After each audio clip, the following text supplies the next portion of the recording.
जय हिंद दोस्तों, मैं हूं गौरवारी और आप देख रहे हैं मेजरली राइट।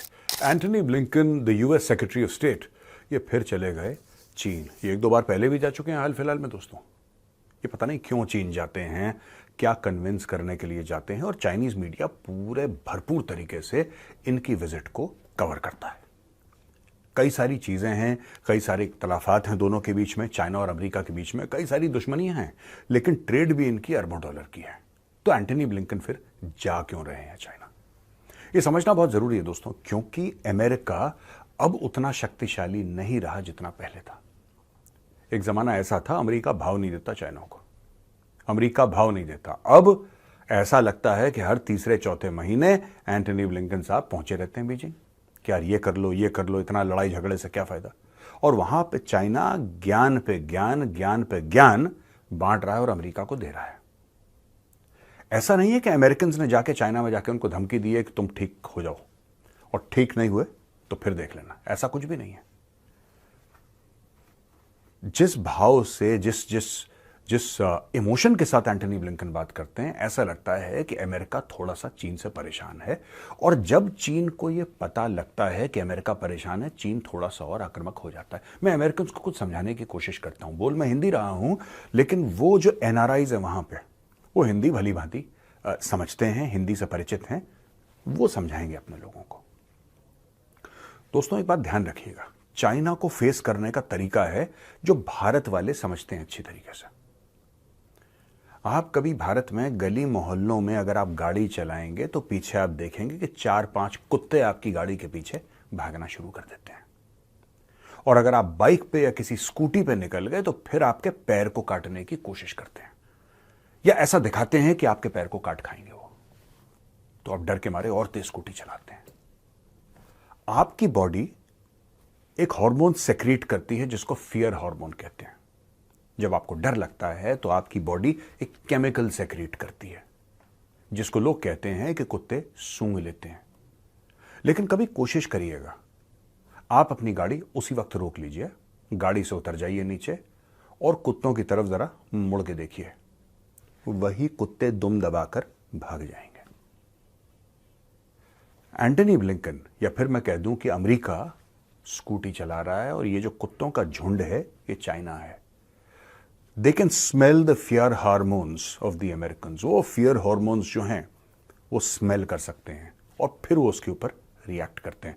मैं आपको बताता हूं क्या क्या बातें हुई हैं, फिर मैं थोड़ा सा एनालाइज करूंगा दोस्तों, और ये भी बताऊंगा कि मेरे हिसाब से इसमें अमेरिका को करना क्या चाहिए। देखिए, पहली चीज,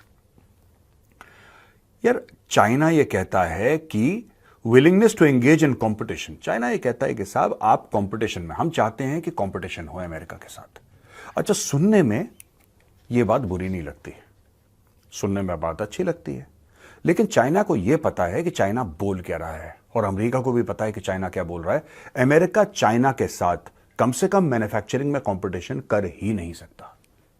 वो इसलिए नहीं कर सकता क्योंकि एक जमाने में दुनिया का मैन्युफैक्चरिंग पावर हाउस अमेरिका हुआ करता था, सारी चीजें अमेरिका में बनी।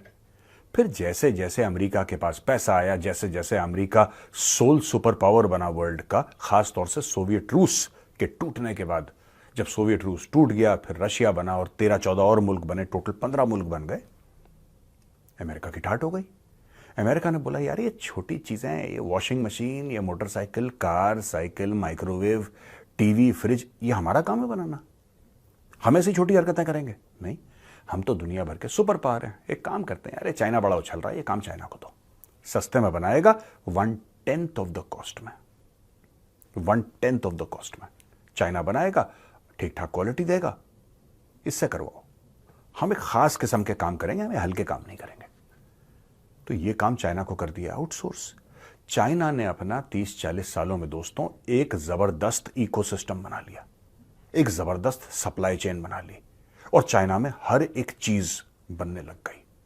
अमेरिका में यहां तक कि डेट्रॉइट है, जिसको world capital of automobile manufacturing कहा जाता है, जहां पे जनरल मोटर्स है, फोर्ड है, दुनिया भर के अमेरिकन ब्रांड्स हैं, वो धीरे धीरे डेट्रॉइट डूबने लगा। And manufacturing started getting shifted to China very aggressively. आज चाइना में क्या नहीं बनता है, और कौन है दोषी इसका? ये जो ब्लिंकन भाग रहा है ना, ये इसलिए भाग रहा है क्योंकि चाइना ने अमेरिका के मुंह से मालपुआ छीन लिया। अब देखिए, China reiterated its commitment to non alignment. China कहता भैया हम तो नॉन अलाइंड है, हम किसी के साथ नहीं है। और चाइना खुद इतना बड़ा देश है, अपने साथ है, किसी के साथ होने की क्या जरूरत है। और चाइना कहता है ये जो ऑकस का काम तुम कर रहे हो या तुम क्वाड का काम कर रहे हो, ठीक है, ऑकस या क्वाड, ये गलत चीज है यार। ये चाइना के खिलाफ ग्रुपिंग है और चाइना को कंटेन करने के लिए। ये चाइना का कहना है और चाइना गलत नहीं कह रहा है, इसमें मैं चाइना के साथ हूं। कह चाइना ठीक रहा है। और फिर US expressed concerns over China's support for Russia's defense industry, especially in light of the Ukraine conflict. तो चाइना ने रशिया की डिफेंस इंडस्ट्री को सपोर्ट करा। मुझे ऐसा लगता है कि जो यूनाइटेड स्टेट्स ऑफ अमेरिका है, they should be absolutely clear. अब ये कह रहे हैं कि साहब हम चाइना US की intergovernmental dialogue on artificial intelligence, ये लोग पागल हैं क्या अमेरिकन? बिल्कुल पैदल हैं क्या दिमाग से? आपको पता है आप कर क्या रहे हैं? चाइना को 2 रुपए का फर्क नहीं पड़ता, ठीक है। China wants to take. जो ओसामा बिन लादेन के ऊपर जो अमेरिकन ने रेड करी थी, उसमें एक स्टेल्थ कॉन्फ़िगरेशन का ब्लैक हॉक, वो क्रैश हो गया था, पाकिस्तान ने उठा के चाइना को दे दिया। चाइना के पास टेक्नोलॉजी नहीं थी। पाकिस्तान ने वो जो ओसामा बिन लादेन को मारने के लिए सील टीम 6 वाले गए थे एबटाबाद, एक हेलीकॉप्टर जो क्रैश हो गया तो उसको उठाया पैक करा, सीधा चाइना को भेज दिया उन लोगों ने।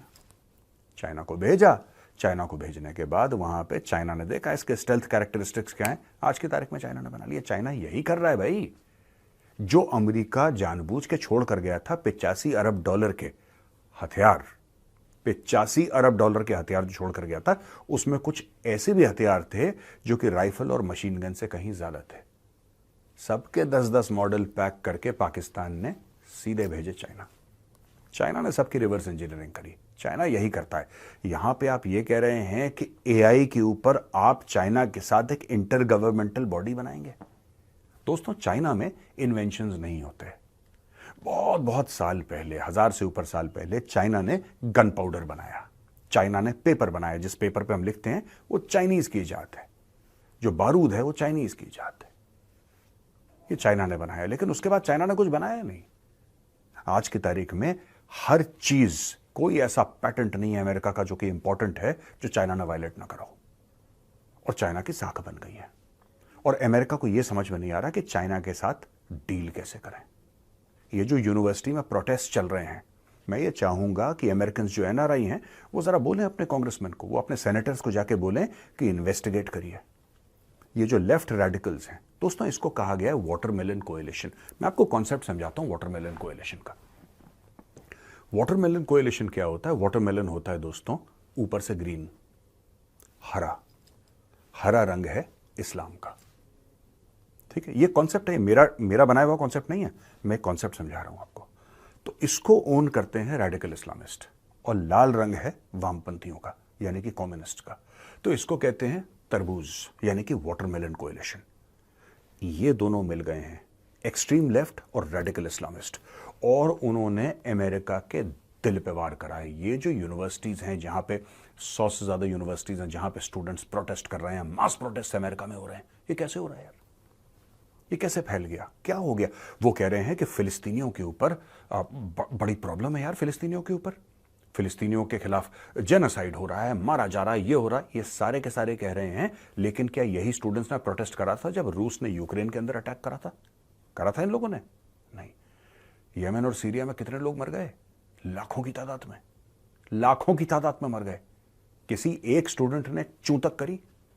दुनिया भर में इतनी कत्लोगारत हुई, इतना खून बहा अभी पिछले 4-5-10 साल में। भाई मैं पुरानी बात नहीं कर रहा। क्या किसी अमेरिकन यूनिवर्सिटी में कुछ हुआ? नहीं।